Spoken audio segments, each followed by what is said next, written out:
A pilha é um dispositivo que funciona por meio de reações de oxirredução. E para estudarmos esse assunto, nós devemos relembrar alguns conceitos muito importantes, né? Que é o NOx, a oxidação e a redução.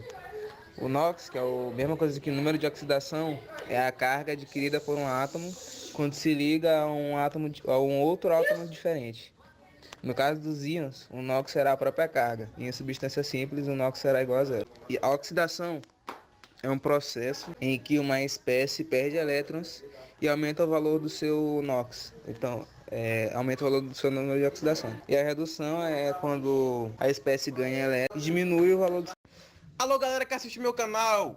Meu nome é Felipe e eu vou falar sobre a reação de oxidação e reação de redução. A oxidação pode ocorrer em três circunstâncias: quando se adiciona oxigênio à substância, quando uma substância perde hidrogênio ou quando a substância perde elétron. Agora eu vou dar um exemplo. As saladas de frutas tendem a se escurecer quando entram em contato com o ar. Isso ocorre porque o oxigênio age promovendo a oxidação das frutas. Uma dica para que isso não ocorra é adicionar suco de limão ou laranja, pois a vitamina C presente nas frutas cítricas impede a ação oxidante do oxigênio sobre a salada. Agora eu vou falar sobre a redução. A redução, por sua vez, é o inverso e ocorre também de três maneiras: quando uma substância perde oxigênio, quando ganha hidrogênio ou quando ganha elétron. Um exemplo: quando o óxido de cobre negro é colocado em aparelhagem apropriada para que ocorra sua oxidação, o gás hidrogênio entra em contato com o óxido de cobre superaquecido e, como resultado, ele perde oxigênio e vai aos poucos se tornando rosa, pois está sendo reduzido a cobre.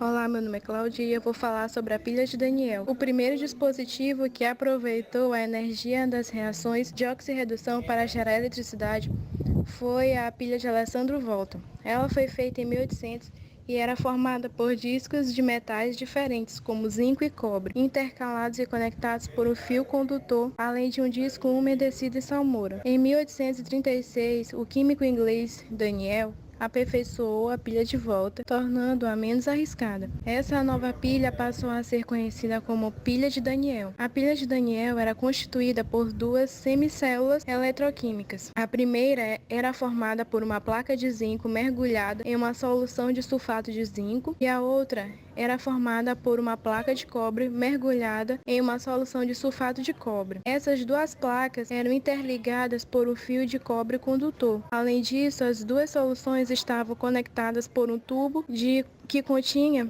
uma solução eletrolítica, isto é, uma ponte salina. Bom, meu nome é Marília e eu vou falar sobre corrosão e proteção de metais. Corrosão é a tendência natural dos metais a sofrerem oxidação. Quanto menor o potencial de redução de um metal, maior será o seu potencial de oxidação. Isso significa que maior será a sua tendência a sofrer corrosão. Os metais alcalinos e alcalinos terrosos possuem mais facilidade de sofrer corrosão. Já metais como ouro, prata e platina, que são os metais nobres, possuem um potencial de oxidação muito baixo, ou seja, praticamente não sofre oxidação. Existem diversos métodos que evitam a corrosão de um determinado material. Os mais estudados são os de ferro, porque esse metal é o mais produzido e mais utilizado pelo homem. Um dos métodos de proteção de metal contra a corrosão consiste em revesti-lo com metal que tenha um potencial de oxidação maior, pois desse modo o metal vai oxidar preferencialmente ao metal que se deseja proteger. Esse metal é chamado de metal de sacrifício e geralmente se usa o magnésio ou o zinco na proteção do ferro. Esse método é bastante utilizado para proteger gasodutos, cascos de navio, canos e tubulações subterrâneas.